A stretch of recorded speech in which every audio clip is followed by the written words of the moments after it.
When assessing this particular guide, we found that there's 8 to 10 thousandths wear in the guides. So we're going to knurl them to repair that. All the intake guides were worn about the same. Selected a knurling tool. There's two sizes there. One's 0.343 and one's 0.375. So we selected the 0.37 or 0.343, and we're going to clockwise in a clockwise fashion run that right through the guide, and that will put bumps inside the guide that we can then resize, so it actually makes the guide smaller by squeezing the metal. Once the knurling tool has been put through the guide, you use a resizer. They look very similar to this, but they're reamers that would be the exact size we want, and there's one reamer for each of these knurling tools in the kit. We've chosen the 0.343 Pilot. It fits into the knurled guide. You have to do the guides first, of course. So this one fits snugly.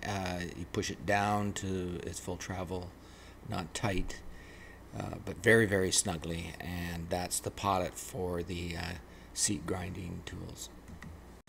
You can see the seat grinder on the Pilot now, but before that we had to refinish it, and there you have a good shot of me refinishing the stone so that it's true. That one's not quite done, that's why I took the picture, and then we refinished it so it was all smooth all the way around. Here again I'm refinishing the stone. That adapter, grinder adapter, set at 45. It's a poor picture, but it's the best I had, and it's right by that screw hole on the gauge is 45. You'd see it if you looked at it. We prepared a coarse stone and a fine stone. You always need a coarse stone and a fine stone. And we put it on the Pilot, over the Pilot, and just the weight of the driver, give it 1 second burst, and then we have a look at the seat. This one looks pretty good, so we're going to do the fine, and that seat would be done.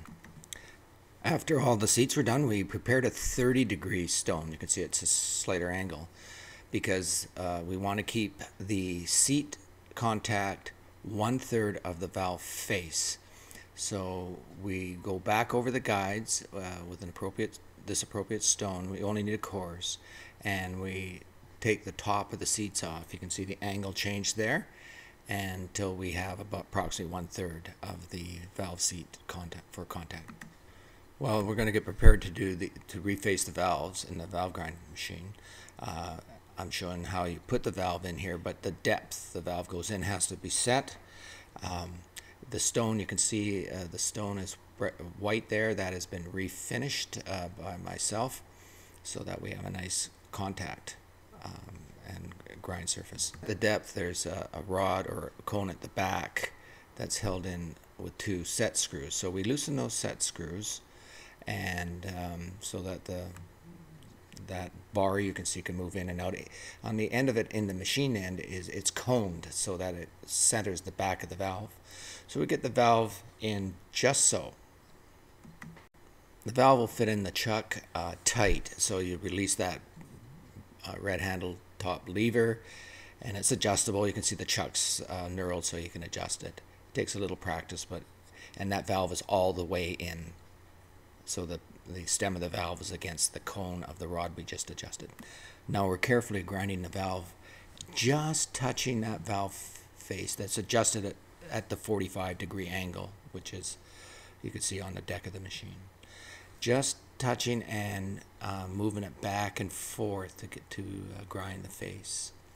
And the handle that's moving the deck is large with a little handle on it. You can't see it in this picture, I wish we could, but you hold the whole wheel and move it oh so slightly on each pass that you could hardly perceive the amount that you've turned the wheel in a clockwise fashion. This is a very precision machine, and you must be very careful at all times and be 100% sure of what you're doing with it. The last pass we use cutting oil, not oil, cutting oil, and There you can see a beautiful finish on the valve. There's another angle, and that's what we want, is a perfect finish. Of the deck of the valve grind machine, you can see it's at 45, and we machined the stones at 45. So now the valves are ground at 45 and the seats are at 45 for a perfect match. It's assess the valves. We found the end of the valve stem to be quite rough. So on the other end of the machine is a device stone that we can smooth out the end of the valve stem. So we have a nice machined end of the valve stem. It's a little difficult to do, and it would take some practice, but it's available there when we have this kind of problem. The cylinder head is going to be in a wonderful shape when we're done. You can see these seats here are ready to go. We've done the entire head, our cylinder head. So it's ready for reassembly. We've ground the valves, and they're ready for reassembly. And that's the overview of cylinder head refinishing. You will definitely need some demonstrations on that if you're going to use this process in the shop, but this is a good overview for you. Thank you very much.